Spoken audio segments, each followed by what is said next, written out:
This week on the corner, we're going to look at the Big Tree Tech boards and their TFT screens and why they don't talk to each other about filament runout. And we're going to solve that problem next. Hey everyone, it's me, Jeff. Welcome back to my corner. This time around, in the past, you guys have seen me do a couple of upgrades to Big Tree Tech boards and some TFT screens, but there's always been this challenge with filament runout.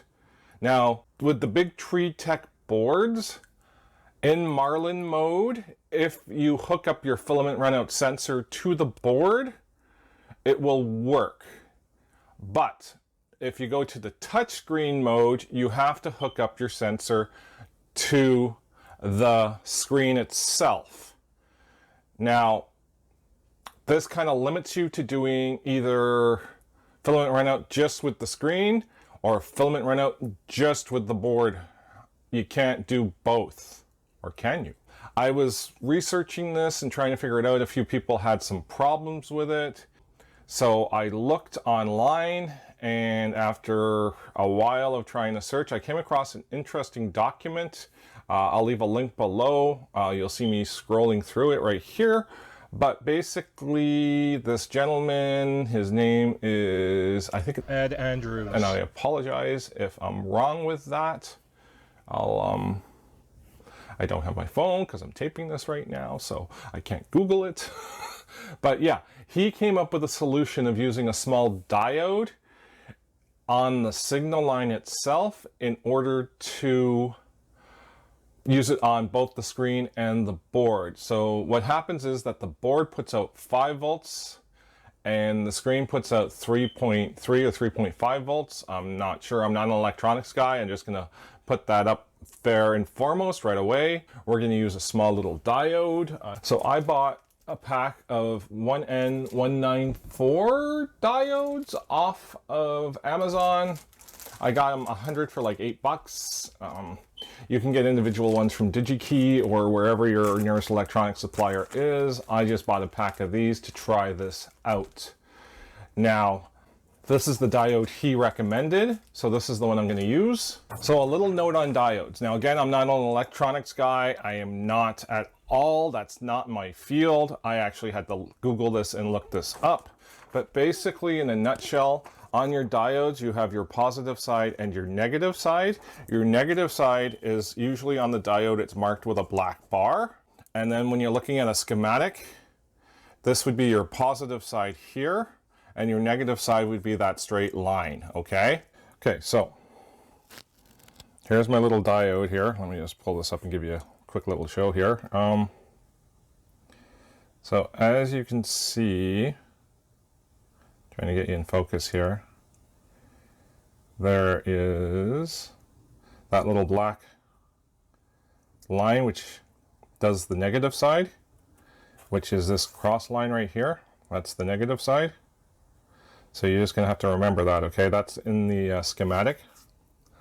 And what I did with the harness is this would be going to the board, and this side would be going here to the filament runout sensor. So basically, I've just gone positive to positive, negative to negative, and signal to signal. But here's the thing. So what I did was I took my 2 negative wires and I soldered them into one, and this end goes all the way up to the screen. And then the green one here is the signal wire, and that is soldered right here. Sorry, I apologize. There we go. As I say, I'm not an electronics guy. So that's soldered there with the diode in there. So the negative side of the diode goes towards the board and the filament sensor. Whoops. Apparently my tweezers are magnetic.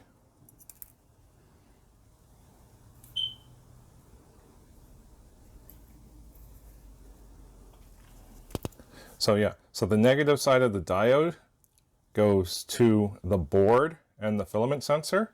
The positive side of the diode goes to the screen. That's what you want to remember, see? So that's why I kind of have it lined up on the drawing there so you can kind of see, right? You want the negative on that side towards the board and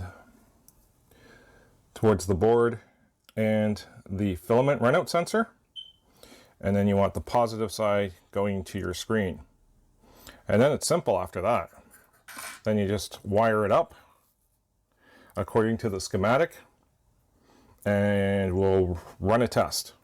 So with the leveling done, I'm going to cut the filament.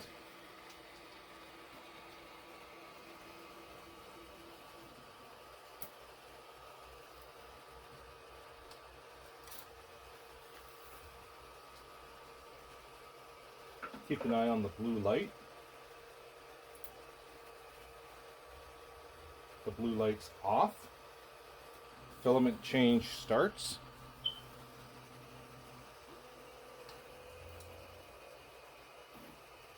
The filament will pull out and then it will come back this way. Right here.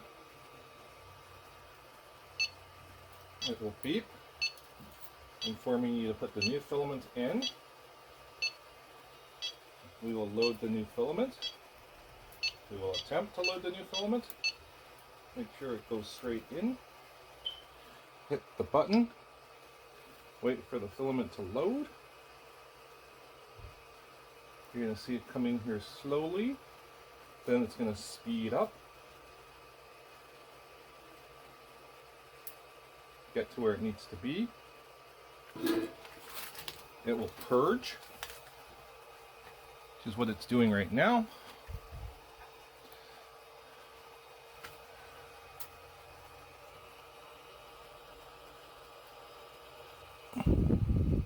And it's done purging. We'll remove the purge. We'll hit continue. And it will begin to print.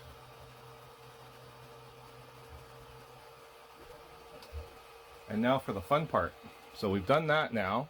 So what I'm going to do is I'm going to go into Big Tree Tech mode. I'm going to remove the filament.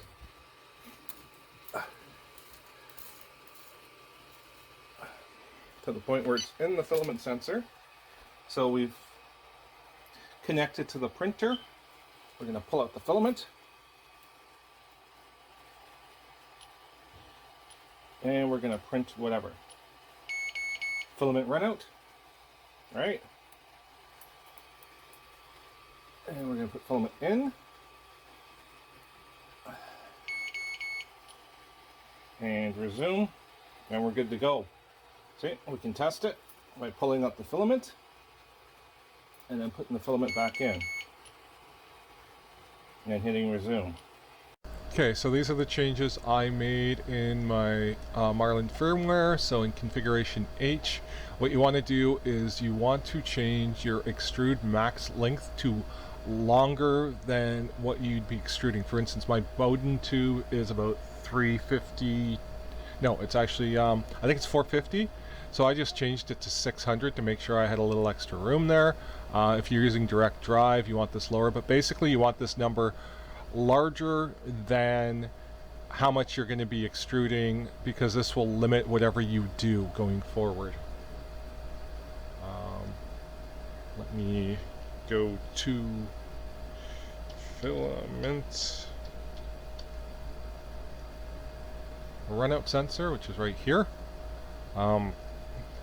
So for what I did was you need to define your filament runout sensor. Filament runout enable default is true. You're running one sensor. Your runout state is high, and it's a pull up. Now, again, if it doesn't work with a pull up, try a pull down, try low, try high. These are the settings that worked for me. And And you want to define your runout script M600, define runout distance. Now this here is, I have mine set at 40. Now the reason for that is that when your switch triggers your runout and it goes through all that routine, what I found if I didn't have this defined is that it would try and push it back into the runout sensor and it would just jam. So what this does is it makes it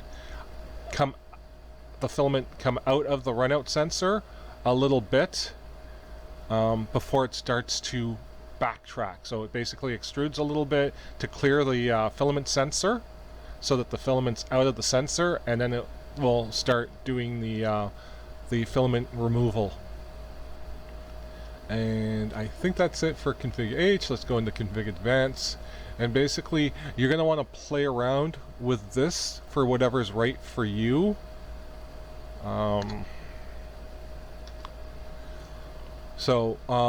Pause park feed rate, retract length is 2 default. I think I have mine set at 1.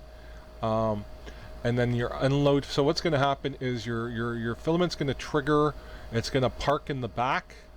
It's going to do a quick little retract before it parks. And then I'm going to unload it at a high speed once I do that 40 mil clearance I just told you about, and it's going to pull out for the entire length of the Bowden tube. Then you're going to load up filament. So what I do is I actually have it's set so it loads very slowly, so for the first 30 mils to make sure it's going through the extruder and going into the Bowden tube, and then after it loads to the 30 mil length, I increase the speed so it goes right to the nozzle and then it purges, okay? And that's how I have mine set up, and that is it for me. So that's our little project for the week. So hopefully that will help you if you want to use screen mode or you want to use Marlin mode. And according to the document, if you want to use your Octoprint with it, it's going to work for you. At least it worked for me. I don't know if it's going to work for you. Let me rephrase that. But according to this document, it's been tested. I've tested it. It works for me. As you saw in the video, you see how it kind of reacts and whatnot. And if my explanation of how I did my runout sensor settings in Marlin firmware helped you, hey, bonus, right? So thanks a lot for watching. If you have any questions, comments, or an easier way to do stuff, leave them down below. Give me a thumbs up if you like the video. If you're cruising through the channel, please hit the subscribe button and ring that bell for notifications for more videos. And until then, later, people.